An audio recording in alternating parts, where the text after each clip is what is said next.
एक तरफ सरकार जीएसटी के तहत वसूली बढ़ाने पर जोर दे रही है, तो दूसरी तरफ जीएसटी लागू होने से पहले एक्साइज और सर्विस टैक्स का जो बकाया है उसे भी सरकार चाहती है ज्यादा से ज्यादा वसूल लिया जाए और इसके लिए कोशिशें तेज हो गई हैं। हाल ही में सरकार ने इसके लिए खास स्कीम की घोषणा की, वो था सबका विश्वास। इस स्कीम के तहत अगर आप ये डिस्क्लोज करते हैं कि हमारे ऊपर एक्साइज और सर्विस टैक्स का ये बकाया है, हम चुकाना चाहते हैं, तो सरकार आपको 70% तक छूट दे देगी टैक्स में। और इतना ही नहीं, आपसे ना तो कोई ब्याज वसूलेगी और ना ही आपसे कोई जुर्माना वसूलेगी। अगर आप अब तक इस स्कीम का हिस्सा बनने का मन नहीं बनाए तो आज बना लीजिए, और अगर आपके मन में कोई दुविधा है तो वो भी आपको दूर करेंगे, क्योंकि हमारे साथ खास मेहमान है, वो है चीफ कमिश्नर जीएसटी की संगीता शर्मा जी। इस वक्त हमारे स्टूडियो में, मैम का स्वागत है सीएनबीसी आवाज में, और ये टैक्स गुरु का खास स्पेशल शो है। कोई दर्शक अगर देख रहा हो और वो जानना चाहे कि आखिर इस स्कीम के फायदे क्या हैं जिस वजह से हम इसमें आए, पहले तो ये सरल रूप में स्कीम का एक थोड़ा आउटलाइन आपको बतलाना चाहूँगी।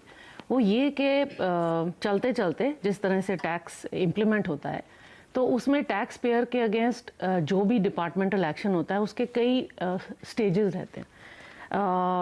अपनी 33 इयर्स की करियर में मैंने तीनों स्कीम्स अब इम्प्लीमेंट किए हैं। पहले कर विवाद समाधान आया था, फिर वीसीएस आया। मैं समझती हूँ इसे स्कीम से कम और एक गोल्डन अपॉर्चुनिटी ज़्यादा इसलिए कहना चाहिए कि ये हमारे टैक्स डिस्प्यूट्स की हर स्टेज को कवर करती है ये स्कीम। तो आप एक टैक्स पेयर हैं, पहले हम दो तरह के लोगों को देखेंगे। एक टैक्स पेयर है जो टैक्स पे कर रहा है, एक प्रोड्यूसर और वेल्थ क्रिएटर है जो शायद अपनी तरफ से टैक्स क्रिएट नहीं कर रहा है, पे नहीं कर रहा। तो इन दोनों को हम अलग करते हैं। अब जो टैक्स पेयर है वो अपने वेल्थ क्रिएट कर रहा है, टैक्स पे कर रहा है, पर डिपार्टमेंट की तरफ से या ऑडिट या इन्फोर्समेंट विंग ने समझा कि शायद वो अपना बकाया पूरा टैक्स पे नहीं कर रहा। तो हमारी तरफ से आपको एक नोटिस गया और आपने माना कि ये क्वांटिफाइड अमाउंट है। हम समझते डिपार्टमेंट की तरफ से ये क्वांटिफाइड अमाउंट है और आप उसके, हाँ जी जी, एक तो ये एक स्टेज है। I want you to hold that thought कि एक ये स्टेज है। दूसरी स्टेज ये है कि आप गए, आपने कहा नहीं जी देखिए ये मेरी जिम्मेदारी नहीं बनती, पर डिपार्टमेंट नहीं माना, उसने आप पे एक शो कॉज नोटिस दिया और फिर आपकी हियरिंग वगैरह हुई और एक कमिश्नर ने या जो भी एडजुडिकेटिंग अथॉरिटी है उसने वो शो कॉज नोटिस पे आपको फाइनल हियरिंग दी है और आपको एक डिमांड आप पर डाल दी है। आपने डिमांड ली, आप यू होल्ड दैट थॉट। उसके बाद आप लिटिगेशन में गए, आपने ये डिमांड नहीं मानी। जब नहीं मानी तो आप लिटिगेशन में गए और इस समय आप कोर्ट्स में हैं, या तो सीस्टैट जो हमारी एपेलेट ट्राइब्यूनल है, या आप कोर्ट्स में हैं। तो ये पूरी ये हर स्टेज को ये स्कीम कवर कर रही है और अलग ढंग से, इसलिए कि इसमें दो थ्रेशोल्ड्स हैं जो मैं समझाना चाहती हूँ। एक तो हमारा फोकस रहा है मीडियम एंड स्मॉल इंडस्ट्री, तो उसके लिए हमने 50 लाख का थ्रेशोल्ड दिया। जी जी जी। और फिर डिपेंडिंग ऑन जिससे आप समझिए कि आपने एक टैक्स डिस्प्यूट की, आपने एक टैक्स मानी, उस हिसाब से आप पर ये एक रिबेट दी जा रही है। आपने 70% छूट की बात की, पर 70% छूट वो 50 लाख के स्लैब तक के लिए है और वो उस स्लैब के लिए। इस बात के जो छोटे टैक्स पेयर्स हैं, एमएसएमई हैं, उनको ज्यादा हम रिबेट दे सके, क्योंकि हो सकता है जाने अनजाने वो टैक्स ना चुकाया। जी जी जी। और क्योंकि इस समय इम्पैक्ट भी इन डाउन टर्न इकोनॉमी उन पर ज्यादा है, we would prefer them to have a higher rebate. तो 70% का उन्हें छूट दी जा रही है और उन्हें सिर्फ 30% अपने टैक्स ड्यूज देने। इसी वजह से मैं कह रहा हूं कि आप इस स्कीम का हिस्सा बन सकते हैं। लेकिन एक चीज मुझे समझाइए कि मान लिया जाए ठीक है, कोई टैक्स पेयर ने कहा कि हम इसका हिस्सा बनना चाहते हैं, हम डिस्क्लोज करना चाहते हैं, तो थोड़ा सा साधारण भाषा में बताइए कैसे, उसको क्या करना पड़ेगा, क्या प्रक्रिया होगी? जी, तो ये स्कीम जो पहली एमनेस्टी स्कीम्स रही हैं उससे अलग इस वजह से भी है कि ये टोटली टेक्नोलॉजी ड्रिवन है। आपका इंटरफेस आपके असेसिंग ऑफिसर से होगा ही नहीं। आप एक वेबसाइट पर जाइए, cbic-gst.gov.in, उस पर आपको एक फॉर्म मिलेगा, आप फॉर्म भरिए। ऑटोमेटिकली जो ये 4 स्टेजेस मैं कह रही हूँ, जो लिटिगेटेड है, जो अरियर्स हैं, जो आप डिस्प्यूट नहीं कर रहे, जो ऑडिट और इन्वेस्टिगेशन का है, और जो टैक्स पेयर जिसने पहले टैक्स न दिया था और अब वॉलंटरी डिस्क्लोजर पे आना चाहता है, वो आपको वो फॉर्म ऑटोमेटिकली गाइड करेगा एज टू आप किस कैटेगरी में हैं। आपको इसके बारे में ज़्यादा सोचना नहीं है। येस नो करते करते आप अपनी कैटेगरी तक पहुंचकर आप कह दीजिए कि देखिए ये मैं समझता हूँ मेरी टैक्स लायबिलिटी है, और आप छोड़ दीजिए। उसके बाद बैक एंड पर डिपार्टमेंट ने 2 डेजिग्नेटेड कमिटीज़ बनाई हैं। 50 लाख से नीचे के लिए एक छोटी कमेटी, 50 लाख से ऊपर के लिए एक सीनियर लेवल कमेटी। वो कमेटी तक वो फॉर्म आता है, आप वो फॉर्म उसे देखेंगे।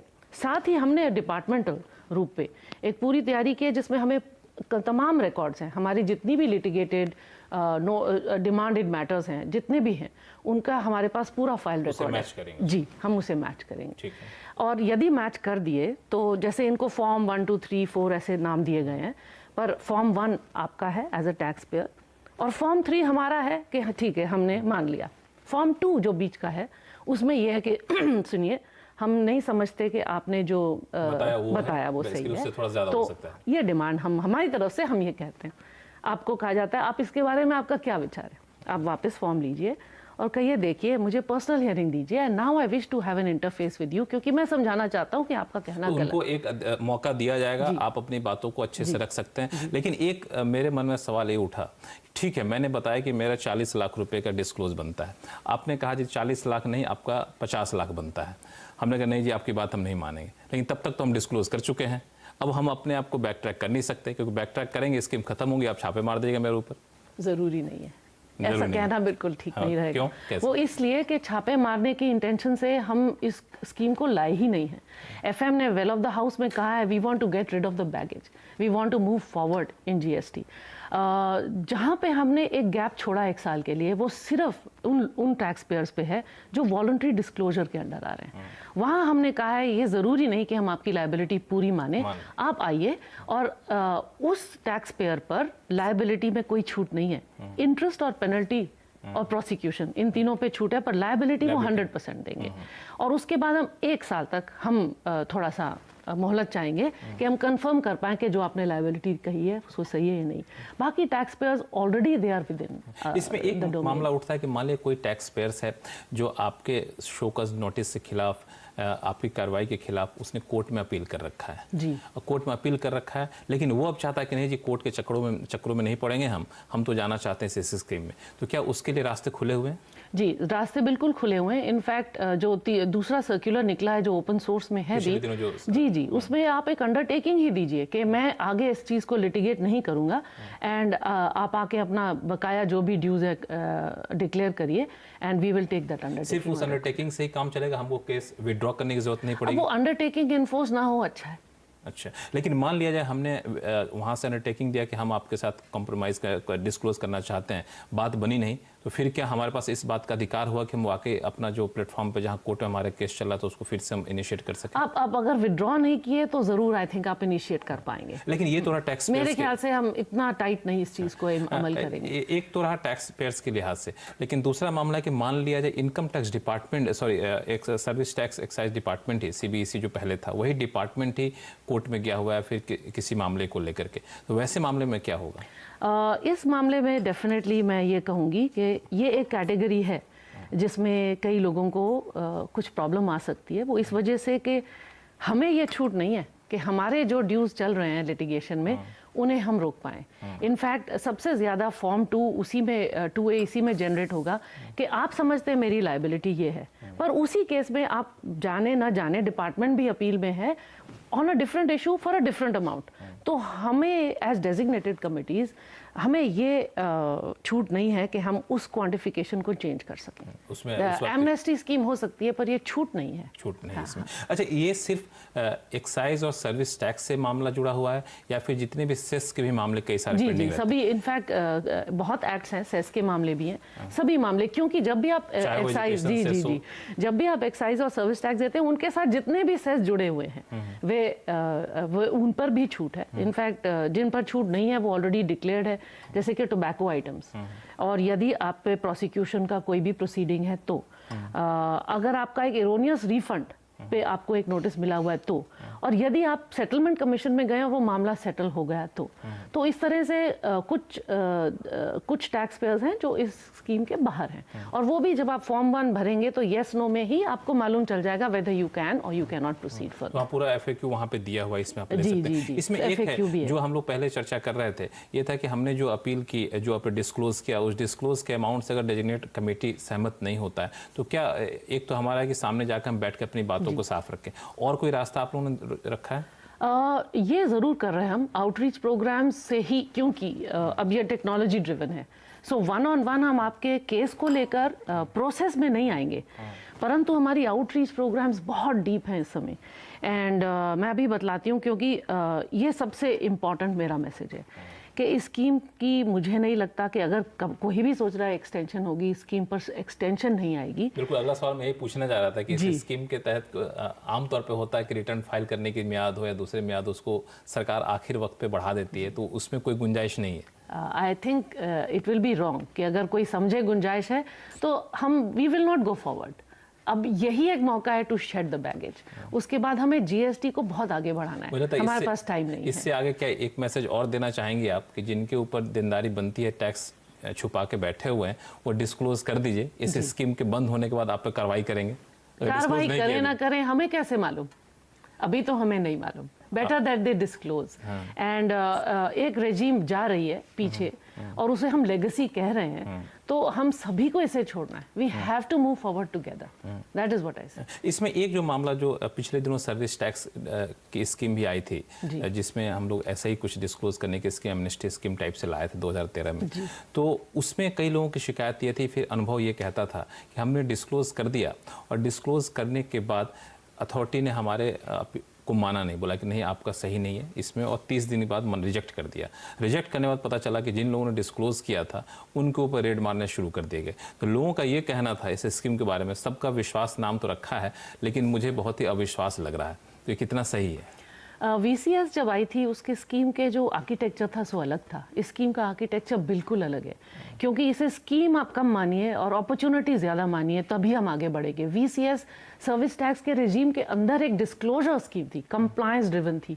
ये तो बिल्कुल get rid of baggage scheme है। उसमें आप ये ना समझिए कि और कई बार मिनिस्ट्री से भी, फाइनेंस मिनिस्टर सभी कह चुके हैं that we are leaving behind the inspector आज। तो आप सरकार पर भी विश्वास रखिए कि आई डू नॉट थिंक ये रेड, ये छापे, ये कॉमन टैक्स पेयर पे नहीं पड़ सकता। कॉमन टैक्स पेयर पे नहीं पड़ेंगे। चलिए, आपने बहुत बड़ी बात है कि ये विश्वास स्कीम है और सरकार के ऊपर विश्वास रखिए और टैक्स अधिकारी के ऊपर विश्वास रखिए। अब वक्त है छोटे से ब्रेक का। ब्रेक के बाद हम आपसे बात करेंगे और बताएंगे कि 4.25 लाख करोड़ रुपए का सरकार ने जो लक्ष्य रखा है या फिर देनदारी सरकार ने समझा है, उनमें से कितनी देनदारी अब तक आई है और आने वाले दिनों में कितने आने की संभावना है। लौटते हैं छोटे से ब्रेक के बाद।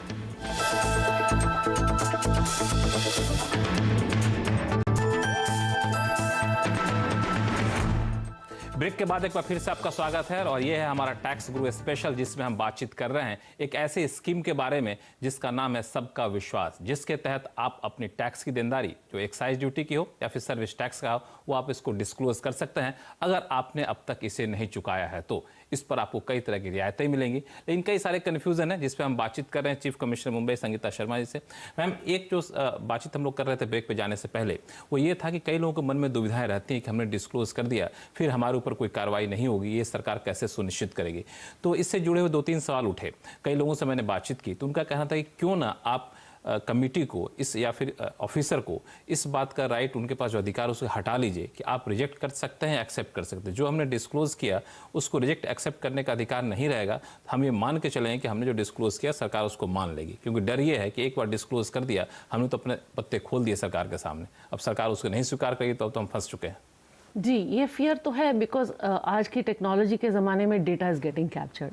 तो ऐसा नहीं है that tax payer if he feels के मैंने डिस्क्लोज कर दिया और हम वापस आने वाले हैं, तो उसका फियर ऐसा मैं नहीं कहूँगी कि वाजिब नहीं है, पर इस फेथ के साथ तो उन्हें आगे आना ही होगा कि हम बहुत पूरे दिल से इसको डिस्क्लोज कर रहे हैं। इसमें एक मामला ये कि हमने जिस आधार पे अपने टैक्स को डिस्क्लोज किया, जो जो डॉक्यूमेंट हमने आपको बताया, जो जो केस बताए कि यहाँ पे बनती है, मान लीजिए फ्यूचर में कुछ डॉक्यूमेंट ऐसे निकला जो हमने आपको नहीं बताया, कुछ ऐसे मामले निकल गए जो हमने आपको नहीं बताया, तो क्या उस मामले पर कार्रवाई के रास्ते खुले रहेंगे? क्योंकि ये एमनेस्टी स्कीम है और एमनेस्टी स्कीम में ये एक ट्रैप रहता है that it puts a premium on non compliance. तो वो ट्रैप जो है उसमें हम नहीं पढ़ना चाहते। सो जिस डॉक्यूमेंट, शो कॉज नोटिस या जिस चीज़ को आप लिटिगेट कर रहे हैं उसको लेकर यदि आप आगे आते हैं तो उसके हमारी एश्योरेंस है कि सिर्फ उसी डॉक्यूमेंट और उसी रिटर्न को लेकर हम आगे कार्रवाई नहीं करेंगे। हाँ, लेकिन कोई दूसरा निकलता है तुम करेंगे, तो वो तो है ही। और वॉलंटरी डिस्क्लोजर को लेके मैं आपको पहले ही बतला चुकी हूँ कि वो 1 साल तक हम उसको खुला रखेंगे कि आपकी बुक्स हम डेफिनेटली पढ़ना चाहेंगे कि जो आपने कहा सो सही कहा। मान लीजिए हमारे ऊपर जो टैक्स की देनदारी बनती है, चाहे कोर्ट में मामले हैं, तो कुछ अलग अलग कोर्ट केसेस भी हमारे पास हो सकता है, फर्जीवाड़ा का केस हो सकता है धोखाधड़ी का मामला मेरे ऊपर चल रहा हो, तो क्या उन सारे मामलों में टैक्स पेयर्स को ये स्कीम राहत देती है कि नहीं? नहीं, ये सिर्फ हमारे सर्विस टैक्स और सेंट्रल एक्साइज में जो भी आपके केसेस हैं उसी पर राहत देगी। सिर्फ आपने टैक्स नहीं, परंतु ये भी बात, यदि आप प्रोसिक्यूशन आपकी इसमें फंसी हुई है तो इस स्कीम के अंतर्गत आप आ ही नहीं सकते। प्रोसिक्यूशन फंसी तो आप नहीं आ धोखाधड़ी सकते। वगैरह में तो फिर पुलिस केसेस हैं। हाँ। पर इस सेंट्रल एक्साइज और सर्विस टैक्स की आपकी लायबिलिटी से लिंक नहीं रहेंगे वो केसेस। नहीं रहेगी जी इसमें। जी। अच्छा, मान लीजिए कोई नोटिस हमारे ऊपर इंटरेस्ट का आया हो, कोई नोटिस हमारे पास पेनल्टी का आया हो, देर से हमने चुकाया तो लेट फी का आया हो, तो वो सारे इस स्कीम में आएंगे? जी, जो क्लैरिफिकेटरी सर्कुलर आए उसमें हमने ये कहा है, इनफैक्ट आप कोर्ट गए, आपने एक प्री डिपॉजिट दिया हुआ है और आपकी लायबिलिटी उस प्री डिपॉजिट के अगेंस्ट सब्ट्रैक्ट करके डिस्क्लोज होगी और सब्ट्रैक्ट करके एक्सेप्ट होगी। मान लिया जाए हमारे ऊपर कोई टैक्स का डिमांड नोटिस आया है जो 30 जून से पहले का है, उसके बाद रिवाइज करके आपने कोई दूसरा डिमांड नोटिस दिया जिसमें टैक्स की देनदारी हमारी ज्यादा बढ़ जाती है, तो ऐसे केस में क्या हम पिछले वाले डिमांड नोटिस को आधार माने या फिर बाद वाले को माने, और क्या ऐसे केस में हम इस स्कीम में आ सकते हैं? 30 जून इस वजह से कि एक बार एक डिक्लेयर्ड स्कीम आ गई तो उसके आगे हम नहीं जाना चाहते, क्योंकि उसके आगे डिस्क्रेशन है और वो एक दलदल के माफिक है हमारे लिए। सो हम 30 जून की लाइन बहुत स्ट्रिक्टली ड्रॉ करते हैं। वह एक थ्रेशोल्ड है, जैसे कि हमारा 50 लाख का थ्रेशोल्ड है, वैसे वो एक थ्रेशोल्ड है जो कि आप मान लीजिए एक लक्ष्मण रेखा के माफिक हमारे लिए है। उसके आगे हम नहीं जाएंगे। नहीं, मान लें 30 जून से पहले हमारे पास डिमांड नोटिस आ चुका है, लेकिन 30 जून के बाद उसी मामले में रिवाइज नोटिस आया, तो क्या हम आ सकते हैं? आप आ सकते हैं। मैं आ सकता हूँ आपके पास, इस बात के रास्ते खुले। हमारे पास बेस क्या होगा? 30 जून 30 से जून के से आगे आपके पास नोटिस आना नहीं चाहिए। नहीं, उसी मामले से जुड़ा नोटिस आया तो नहीं? उसी मामले से जुड़ा नोटिस नहीं आ सकता। नोटिस तो एक बार फर्म अप हो गया तो उसका कॉरिजेंडम भी हम इशू नहीं कर सकते। ठीक। एक मामला और है जो कई टैक्स पेयर्स ने मुझे कहा, मैं उनसे पूछा कि आप लोग इस स्कीम में क्यों हिस्सा लेने से हिचक रहे हैं। उन्होंने कहा था कि इसमें 2 दिक्कतें आ रही हैं। एक ये कि जो भी टैक्स की देनदारी बनती है वो सारा आप कह रहे हैं कैश में पे करिए। हम चाहते हैं कि आप कैश में पे नहीं करने दीजिए, हमें उसको GST के तहत उसको एडजस्ट कर लीजिए। ऐसा क्यों नहीं कर रहे हैं आप? जी, ये नहीं कर रहे। ये स्कीम की एक आप एक समझ लीजिए कि शॉर्टकमिंग है, पर हमारी तरफ से जो मैं पहले भी समझा चुकी हूँ, एमनेस्टी स्कीम होती है, उसमें जो गोल्डन अपॉर्चुनिटी दी जा रही है, आप उसी हिसाब से समझिए कि आपकी लायबिलिटीज़ को कैश में ही हम ले सकेंगे। हम क्रेडिट ना उसका हम ITC गोइंग फॉरवर्ड GST में दे रहे हैं और ना हम इस लायबिलिटी को क्रेडिट में ले रहे हैं। जब बजट में इसका ऐलान किया गया तो वित्त मंत्री ने कहा था सदन में ही कि 4.25 लाख करोड़ इसमें टैक्स मामले फंसे हुए, जो रकम इन्वॉल्व है।